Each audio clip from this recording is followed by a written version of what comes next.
What's going on, everybody? It's your boy Mel, and welcome back to Mel Got Game, where I bring you top plays, top sports news, and breakdowns of the previous week. So if that interests you, please like, comment, and subscribe. And without further ado, let's go ahead and get into it.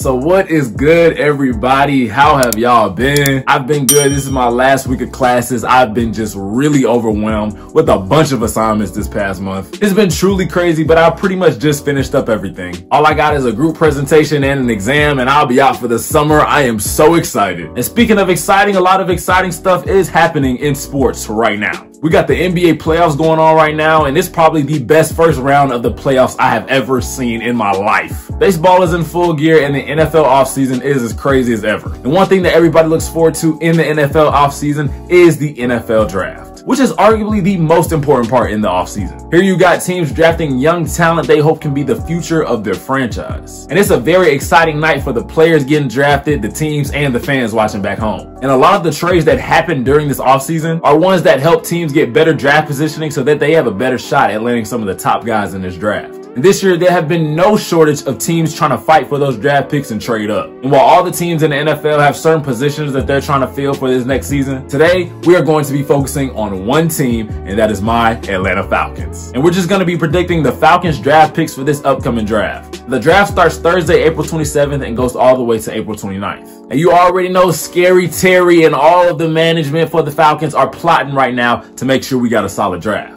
And they've already started this offseason off really good, so I'm excited to see how they're going to continue. And even though I'm not no general manager or nothing, I think I do have a pretty good idea of who we should take this time around. And with the Falcons having 8 draft picks this year, it's important that we capitalize on this opportunity to get some young star talent. So let's go ahead and get into my predictions for the Atlanta Falcons 2023 draft class. So here we go, the first and most important pick in the draft. This year, we once again have the 8th overall pick. And just to put things into a little bit of perspective, we've had a top 10 pick in the last 3 years. So that just tells you right there how bad we've been recently. And last year, we chose Drake London with the 8th pick in the 2022 draft. And our goal last year was to try and get a young star receiver to succeed Julio Jones after his departure in 2021. And since our 2016 to 2017 season when we went to the Super Bowl, our receiving core has depleted quite a bit, and drafting Drake London and Kyle Pitts back-to-back like that was a good step in the right direction to rebuild our pass catchers. And while I know a lot of people want us to go offense this year in the first round and probably draft another receiver, I think it's important that we go defense this time around and draft Nolan Smith,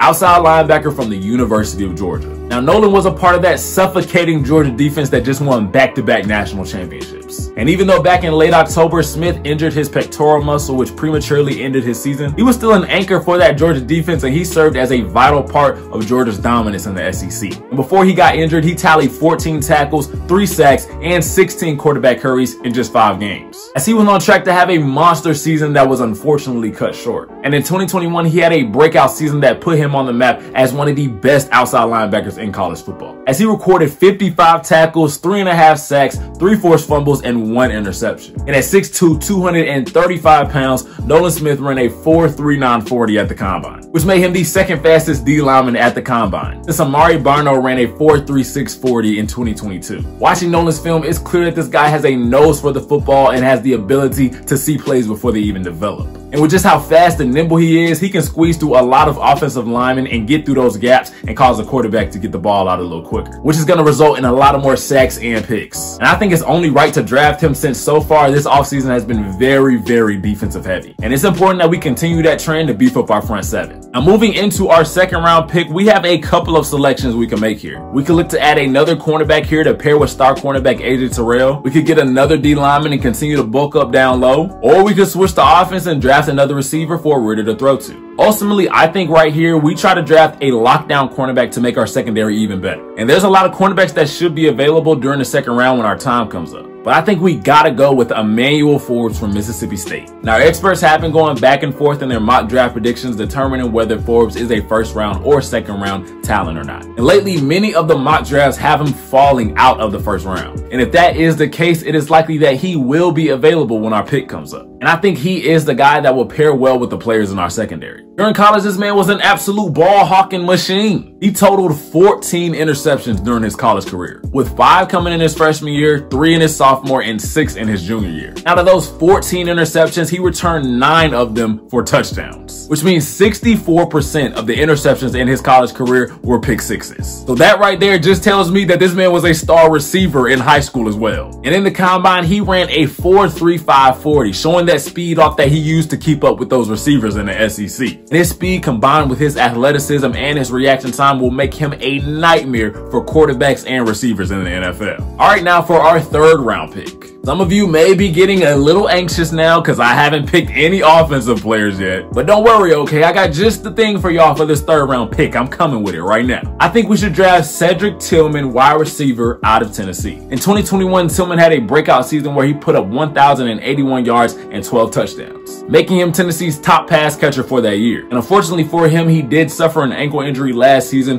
which limited his availability and his production. But he still produced 417 yards and 3 touchdowns on 37 receptions. And in the combine, he ran a 4.54 40 time. Even though it's not the fastest time we've seen from a receiver, his route running and pass catching makes up for his lack of speed. And pairing him with Pitts and London, along with our offseason additions, Scotty Miller and Mac Hollins, I think he'll prove to be beneficial for our receiving core. Next, moving into our first 4th round pick, as we do have 2 this year. And since we do have 2 4th round picks, we really need to play our cards right here, because we can find some real sleeper picks in these later rounds. And for our first 4th round pick, I think we should take linebacker DeMarvion Overshown, linebacker from the University of Texas. And Overshown actually played safety in his first 2 years at Texas before moving to linebacker his last 2 years. And at 6'4", 223 pounds, Overshown proved to be a dominant linebacker, having a tremendous senior year, racking up with a whopping 96 total tackles, along with 10 tackles for loss and 4 sacks, as he improved upon his previous season of 54 tackles, 4.5 tackles for loss, and 1 sack. He's also a really good coverage linebacker too, having 5 pass deflections from last year, as it seems like his defensive back coverage skills carried over to him playing linebacker. And having a linebacker that can stuff the run and drop back in coverage is a truly unique thing. And I think we just got to take advantage of this opportunity to draft him. Now, next for our second 4th round pick, we're going to go ahead and head back over to offense and draft Andrew Voorhees, offensive guard from USC. And in 2022, our offensive line was actually pretty good, as we ranked 7th in the league in terms of offensive line. And with our run-heavy attack and our use of quick short throws, it'll be wise to continue to pour into that O-line. And Voorhees was a really dominant guard at USC, as he won the Morris Trophy this past year, which is the award given to the best offensive lineman in the Pac-12. He was also selected to First Team All-American and First Team Pac-12 in 2022. And during one of the drills in the combine, Voorhees unfortunately suffered a torn ACL, which is mainly the reason many believe he will fall in the draft. And while he may be out for the majority of the 2023 season, he'll be a steal for any team that picks him. I'm actually hoping that team will be us. Now our next 3 picks come in the 7th round. We don't have a 5th round pick anymore due to the Jeff Okudah trade that happened a couple weeks ago. And we also don't have a 6th round pick. So after the 4th round, we'll be skipping those 2 rounds and moving right into the 7th. And while the 7th round isn't interesting to a lot of people, and rightfully so, there's still some talent here to take note of. And during the draft, I imagine we'll probably trade 1 or 2 of these picks. I'm only going to predict 2 7th round picks because I can't imagine us keeping all 3. So with that being said, the first player I think we will pick in the 7th round is Darrell Luther,